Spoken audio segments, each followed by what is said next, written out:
there is a creature alive today who has survived millions of years of evolution without change, without passion, and without logic. It lives to kill. A mindless eating machine.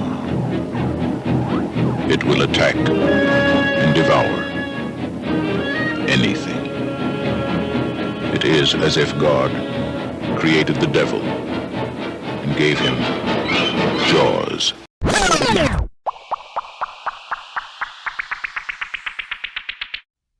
Hi and welcome to this week's Base Sketch podcast. I'm Kirk and I'm here to introduce this week's subject, which is the 1974 Steven Spielberg epic film of Jaws.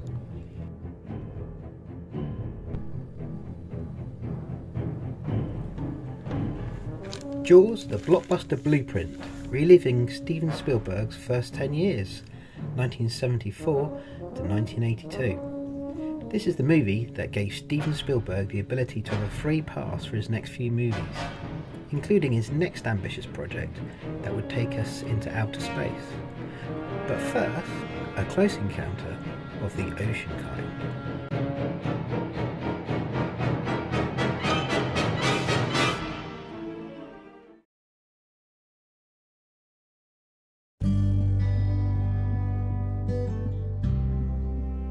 The stories about the trials and tribulations of making Jaws are as well known to most moviegoers as the story about the big fish itself. There was the mechanical shark named Bruce that refused to work, which in the end turned out quite well, and the shoot that was supposed to last about 55 days ended up lasting 159. The producers Zanuck and Brown deserve credit for not pulling the plug on this expensive disaster, or at the very least replacing their young protege with a more experienced director. Instead, they encouraged Spielberg to stick with his vision. Despite countless articles of film analysis, which come up with loads of theories behind the real meaning of the film Jaws, including it being a modern tale about masculinity, or about the Cold War, or President Nixon, which, to be honest, is pretty spot on, and the obsession over materialism. Steven Spielberg said himself that he always thought Jaws was an aquatic version of Duel, which was his first film. He said it was once again about a very large predator that's chasing down innocent people and consuming them irrationally.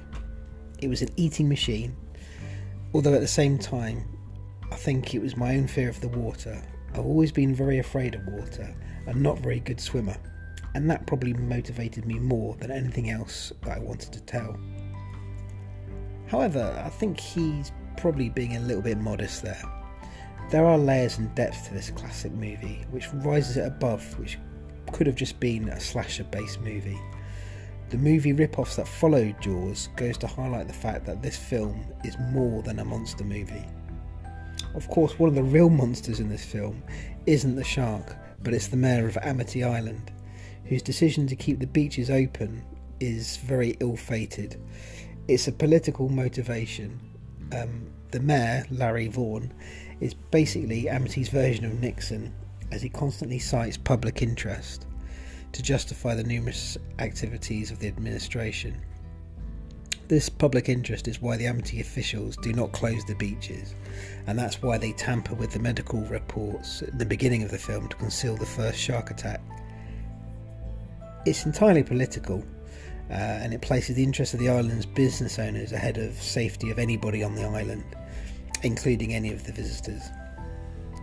The fear of losing precious profits from the 4th of July holiday weekend ultimately winds up biting the mayor on his behind, and ironically costing him far more than he'd simply done the right thing.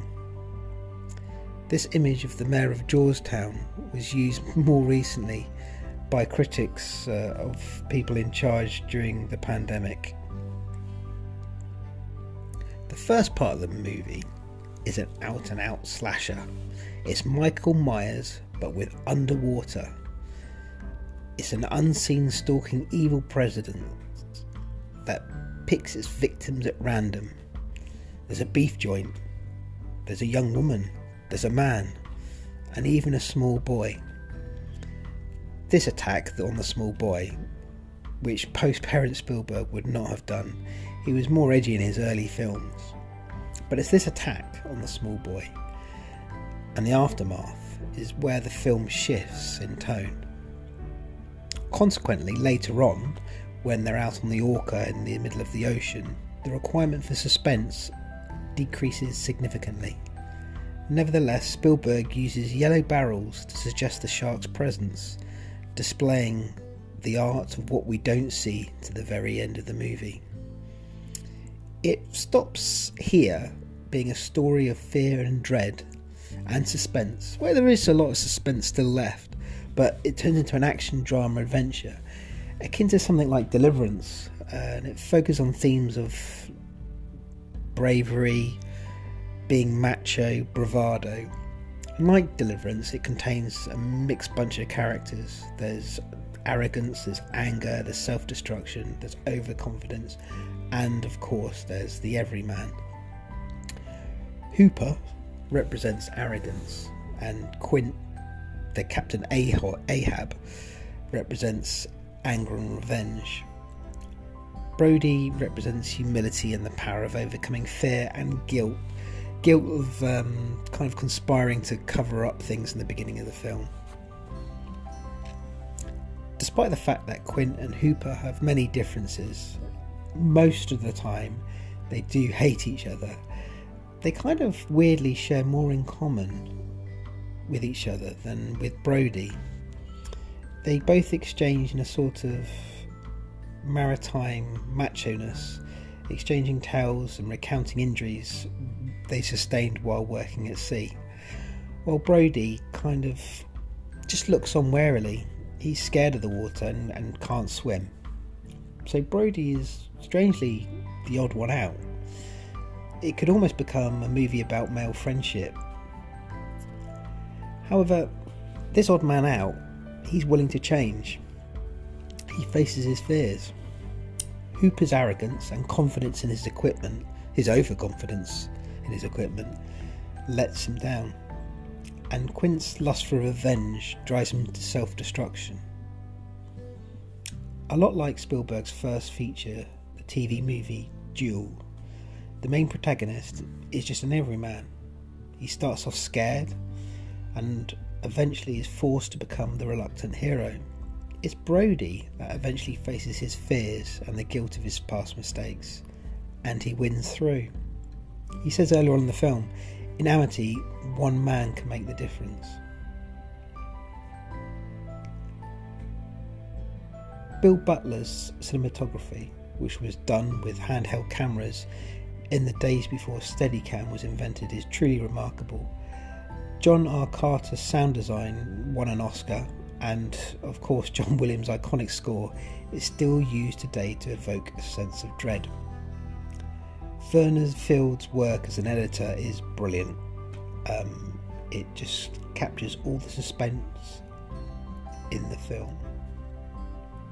The acting of Scheider, Dreyfuss and Shaw as the grumpy Captain Ahab like Quint is top notch, and the script is superbly structured. It's a 3-act piece, simple, there's no excess fat in it at all. It's brilliant. Moreover, it was probably luck rather than judgment as the shark kept breaking down. They cleverly kept the shark mostly out of sight until the very end.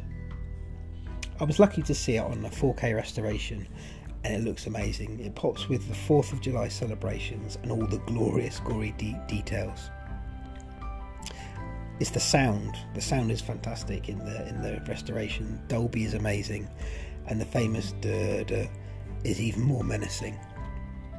Eventually, when the shark does turn up, it still looks fake, but by then it's so late on in the film, you're so invested it doesn't really matter.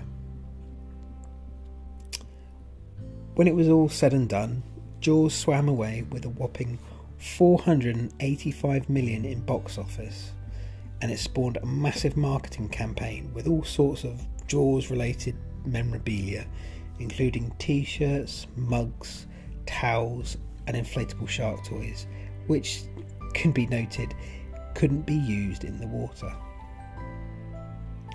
It was the beginning of the summer blockbuster and movie merchandising boom.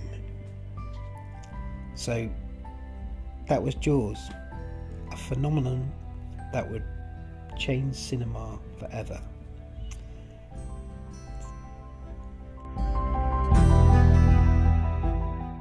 Well, that was quite interesting, and I've learnt a lot anyway. So you can check out all the artwork related to this episode on www.basesketch.art and check us out on social media. Anyway, next week we'll be looking at further afield, well, outer space, with Close Encounters of the Third Kind.